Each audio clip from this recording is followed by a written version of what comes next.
Comment faire pour bien gérer la réécriture de son roman? C'est une question qu'on me pose assez souvent, donc aujourd'hui j'ai eu envie de vous faire une petite vidéo, pas pour vous présenter la méthode globale, ça prendrait beaucoup de temps, mais pour vous donner quelques conseils de base pour bien aborder cette période de la réécriture qui est souvent pas mal redoutée par les auteurs et les autrices. Donc si vous avez fini votre premier jet et que vous êtes terrifié à l'idée d'aborder les corrections de votre roman, ne vous inquiétez pas, on va voir tout ça ensemble, c'est parti. Si on ne se connaît pas, moi c'est Astrid, je suis romancière et formatrice en écriture de fiction. J'aide les auteurs à écrire des romans dont ils sont fiers et à adorer autant le processus que le résultat. J'écris des romans de fantasy épique et de fantasy steampunk qui sont tous disponibles sur Amazon. J'anime aussi un blog de conseils d'écriture et je poste des vidéos parfois. Ok, alors ça y est, vous êtes sur le point de vous lancer dans les corrections, dans la réécriture de votre roman, et vous êtes en panique, c'est tout à fait normal, et c'est mon premier conseil, ne pas paniquer. Voilà, ne vous en faites pas, tout va bien se passer, tous les auteurs flippent au moment d'attaquer les corrections, parce que, en fait, ça a l'air abominable. Souvent, on a déjà passé beaucoup de temps sur le premier jet, mais on l'a fait avec l'excitation de la première fois, de la découverte de cette nouvelle histoire. Et une fois qu'on a posé le point final, on a juste envie d'arrêter, de prendre un break et de plus jamais retoucher à cette histoire. En tout cas, c'est ce qui arrive souvent. Sauf qu'en fait, on se rend compte qu'on peut pas laisser son premier jet dans cet état. Alors, déjà, c'est tout à fait normal de devoir réécrire et corriger un roman. Je ne connais absolument aucun auteur, aucune autrice qui publie ses premiers jets, ou en tout cas je vous déconseille très très fortement de le faire. C'est une très mauvaise idée, même s'il est de bonne qualité, parce qu'il y a toujours des choses à reprendre sur un premier jet. Ça dépend beaucoup, selon les auteurs, le niveau, la quantité de choses à reprendre. Pour certains, ça va être juste des questions d'orthographe, de typographie, de syntaxe, etc. Pour d'autres, ça va être des petites incohérences, des choses à développer, des scènes, des personnages à étouffer par-ci, par-là. Pour d'autres encore, et je suis dans cette team, là on va parler d'une grosse réécriture où on remanie des gros éléments de l'histoire, on change la fin, on change la dynamique, bref, on efface tout et on recommence, presque. Quel que soit le niveau de correction dont vous pensez que votre histoire va avoir besoin, vous n'êtes pas seul, ça arrive vraiment à plein d'auteurs de se retrouver face à ça. Et donc ne vous culpabilisez pas pour ça, ça sert à rien, c'est normal, ça fait partie du processus d'écriture. Je rappelle que le premier jet, c'est un brouillon, c'est une première version de l'histoire qui n'a pas vocation à être vue par qui que ce soit d'autre que vous, et la correction, ça fait vraiment partie intégrante du travail des auteurs, c'est le processus normal. Deuxième conseil, laissez reposer votre premier jet. Je vous déconseille énormément de vous lancer tout de suite dans la réécriture.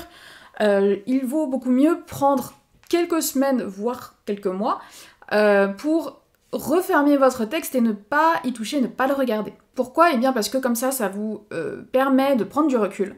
Et le jour où vous allez le relire, à ce moment-là, vous allez pouvoir le relire avec un œil neuf, comme si vous étiez pas l'auteur, mais un lecteur ou une lectrice, et ça va vous aider énormément à mieux voir ce qui fonctionne ou ce qui ne fonctionne pas dans cette histoire. Ce qui est clair, ce qui a été mal expliqué, ce qui est trop développé, trop répété, ce qui manque dans le développement de tel bout d'intrigue ou de telle évolution du personnage, etc. Entre-temps, je sais pas, vous faites ce que vous voulez, vous vous reposez, vous allez bouquiner, vous allez écrire autre chose si ça vous dit. Prenez le temps de laisser reposer ce premier jet. Alors combien de temps, ça c'est vraiment à vous de voir. Pour moi, ça dépend du temps que vous avez mis à l'écrire déjà. Moi typiquement, il y a une novella que j'ai écrite en un mois, je l'ai pas laissé reposer 3 mois, ça servait à rien, j'ai attendu une semaine et je m'y suis remise. À l'inverse, un roman que j'aurais passé 6 mois ou 1 an à rédiger, là je vais prendre 1 mois, voire 2 mois avant de m'y replonger. Troisième conseil, quand vous relisez votre texte, notez tout ce qui vous passe par la tête. Et je veux bien dire tout, c'est-à-dire pas seulement le négatif, oui il va y avoir du négatif, désolé, ça fait partie du jeu, mais surtout aussi le positif. Notez tout ce que vous aimez dans votre texte, les passages qui vous émeuvent, les moments où vous riez à vos propres blagues, les répliques que vous trouvez trop cool, les personnages qui sont vraiment hyper stylés, etc. Pourquoi faire ça? Déjà parce que ça va vous remonter le moral, franchement, parce que la réécriture c'est fastidieux, relire un premier jet c'est souvent déprimant, donc voilà, on se raccroche à tout ce qu'on peut, ça fait pas de mal. Et deuxièmement aussi parce que Alors vous connaissez probablement ce fameux conseil d'écriture « Kill your darlings », tuez vos chouchous. Je crois que c'est Stephen King qui l'a exprimé en particulier. L'idée c'est que dans cette phase de réécriture et de correction, il faut pouvoir être sans pitié par rapport à son propre texte et privilégier l'intérêt du texte par rapport à ce que nous, on aime dedans en tant qu'auteur. Ce que ça veut dire, c'est que parfois, il y a des personnages qu'on trouve fabuleux, des scènes qu'on trouve géniales, mais qui nuisent à l'histoire, en fait, soit parce qu'ils détonnent complètement, ou parce que le personnage, en fait, il sert à rien dans l'intrigue, même s'il est hyper charismatique, ou des répliques qui finalement ne sont pas cohérentes avec ce que vous dites plus tôt ou plus tard, etc.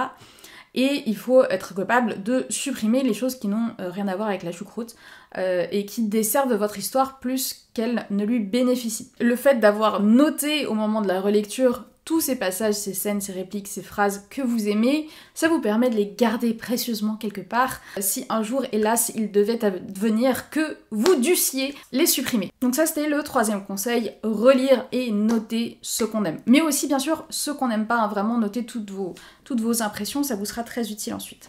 Le quatrième conseil, là, je vais vous inviter à reprendre à nouveau du recul, hein, c'est beaucoup une succession de zoom et de dézoom, toute cette affaire. Mettez à plat tout ce que vous avez noté sur ce que vous allez devoir corriger sur votre texte, en tout cas ce qui vous a frappé à la relecture, et demandez-vous quelle est votre intention d'écriture avec ce texte-là en particulier. C'est-à-dire quel est l'effet que vous voulez produire sur vos lecteurs et vos lectrices avec ce texte, avec cette histoire. Quelles sont les émotions que vous voulez leur faire ressentir?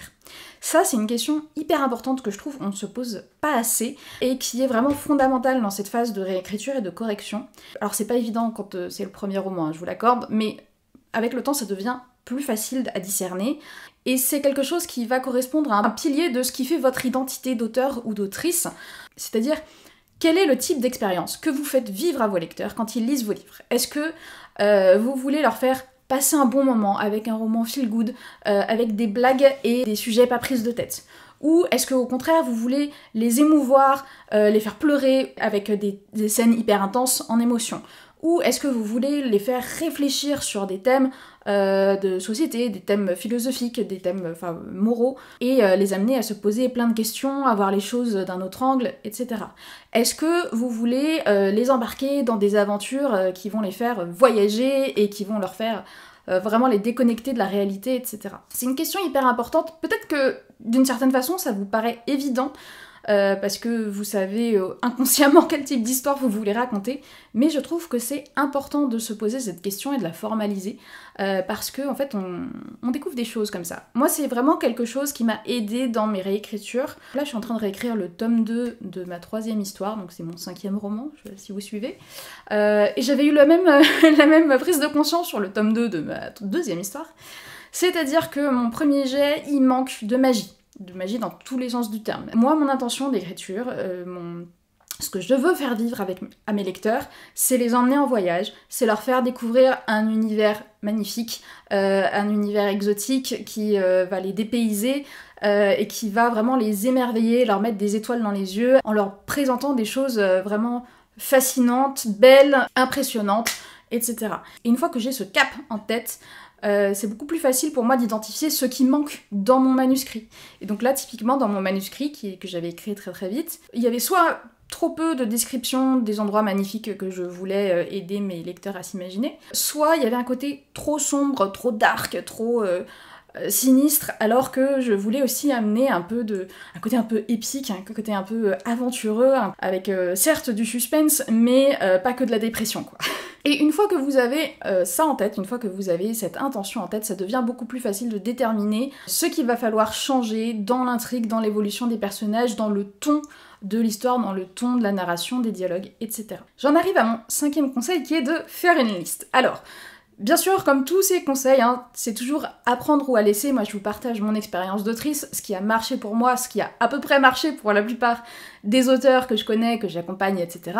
Mais chacun fonctionne à sa manière, et peut-être que ce qui marche pour moi ne marchera pas pour vous. Donc, vous prenez ce qui vous intéresse et vous laissez le reste. Donc, faire une liste. Moi, j'adore faire des tableaux Excel, notamment pendant mes corrections. J'utilise pas mal Notion aussi. Mais au moment des corrections, quand j'ai vraiment beaucoup de choses à reprendre, je trouve qu'il n'y a rien de mieux qu'un bon vieux tableau Excel où tout simplement je vais mettre une ligne par chose à corriger. Donc ça va du plus gros au plus petit, hein, donc je vais mettre aussi bien une ligne sur reprendre tel élément d'intrigue qui tient pas debout, et une ligne sur changer tel mot qui est répété 3 fois dans le paragraphe. J'ai oublié de le préciser tout à l'heure, mais pendant la relecture, dont je vous parlais à mon conseil numéro 3, vous ne touchez à rien, vous ne touchez pas au texte, vous ne commencez pas à le corriger, sauf si c'est des trucs que vous pouvez corriger en moins d'1 minute. Par exemple, mettre une virgule, corriger une coquille, tout dépend de si vous faites beaucoup de fautes ou pas. Moi personnellement, j'en fais pas beaucoup. Si j'en faisais beaucoup, je me laisserais ça pour plus tard, mais comme j'en fais pas beaucoup, je les corrige à la relecture vite fait, et comme ça on n'en parle plus. Tout ce qui me demandera plus de 30 secondes de réflexion, je ne le fais pas pendant la relecture, je me note un commentaire, et ensuite je mets tous ces commentaires dans ma liste, dans mon fichier Excel. Donc dans ce tableau Excel, dans ce plan de correction, j'indique plusieurs choses, donc à chaque ligne, je mets dans quel chapitre se trouve le problème, j'indique le type de problème qui est concerné, est-ce que c'est une question d'intrigue, de personnage, une question liée à l'univers, ou est-ce que c'est quelque chose de lié au style. Généralement tout ce qui est lié au style, à la forme, je garde ça pour la fin. Ensuite je mets, est-ce que c'est quelque chose d'important pour l'histoire ou pas. Est-ce que c'est quelque chose de difficile à corriger ou pas, donc combien de temps ça va me prendre à corriger en gros. Et à la fin je me mets une petite colonne statut, donc au début toutes mes lignes sont à faire, et petit à petit je les passe en fait et je les mets en vert, et c'est très satisfaisant.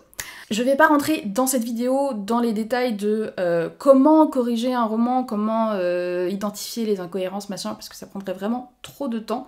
Ce à quoi je vous invite à faire attention dans cette phase de réécriture, principalement, au-delà des aspects liés à toute votre intention d'auteur, votre intention d'écriture dont je parlais tout à l'heure, c'est de veiller à ce que les piliers de l'histoire soient bien en place. Et je pense notamment à l'objectif du personnage principal, son plan et aux enjeux de l'histoire.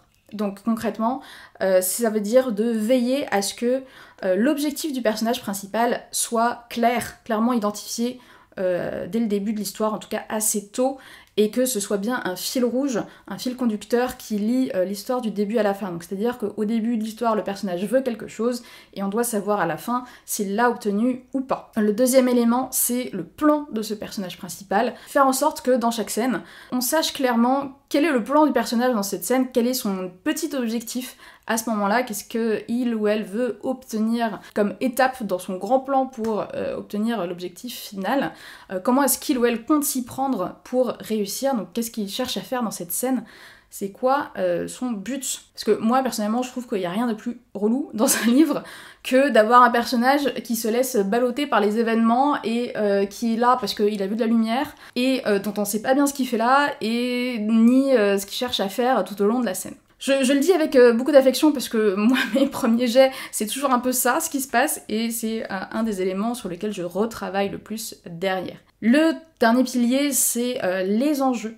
C'est vraiment veiller à ce que les enjeux de l'histoire soient clairs pour les lecteurs et les lectrices tout au long du récit. Et donc les enjeux, c'est qu'est-ce que le personnage principal risque de perdre ou peut gagner dans cette histoire, pourquoi c'est important, pourquoi c'est grave, pourquoi on doit s'y intéresser, qu'est-ce qui risque de lui arriver s'il ne réussit pas sa quête. Et ça, c'est quelque chose qu'on peut oublier de rappeler, parce que pour nous, en tant qu'auteur, dans notre tête, c'est évident, mais c'est important que ce soit clair aussi pour les lecteurs. Donc voilà, 3 points auxquels faire attention dans votre réécriture.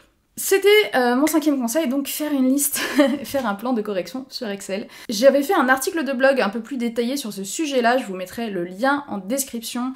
Vous pouvez aussi dans cet article télécharger mon modèle de plan de correction sur Excel si ça vous intéresse.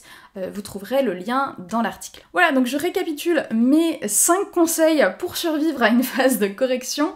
Premièrement, ne pas paniquer, devoir corriger son roman, c'est normal. Deuxièmement, laisser reposer son texte avant de s'y remettre.